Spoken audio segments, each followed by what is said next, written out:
আচ্ছা, হাঁটতে বেরিয়েছি এখন। এখানে বাজে 7টা, বাংলাদেশ বাজে 11টা।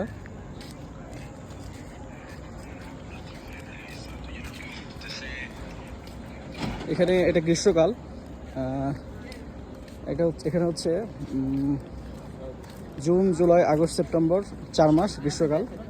কিন্তু গ্রীষ্মকাল হওয়া সত্ত্বেও এখন কুয়াশা কুয়াশা ভাব। এখন টেম্পারেচার হচ্ছে 19 ডিগ্রি, 19-20 এরকম। রাত যত গভীর হবে টেম্পারেচার ততটা চেঞ্জ হবে। যেমন 10টার দিকে, এখানকার রাত 10টার দিকে টেম্পারেচার আসবে 18 ডিগ্রি। এদেশে রাত 2টার দিকে টেম্পারেচার আসবে 16-17 এরকম। আর ফজরের সময় এদেশ টাইম 4টা-5টার দিকে টেম্পারেচার আসবে 15-16 ডিগ্রি। সারাদিন খুব একটা রোদের তীব্রতা নাই গ্রীষ্মকাল হওয়া সত্ত্বেও। এখানে এখন টেম্পারেচার, এই যে এখন দেখা যাচ্ছে কিনা জানি ক্যামেরাতে, কুয়াশা কুয়াশা ভাব। কুয়াশা না,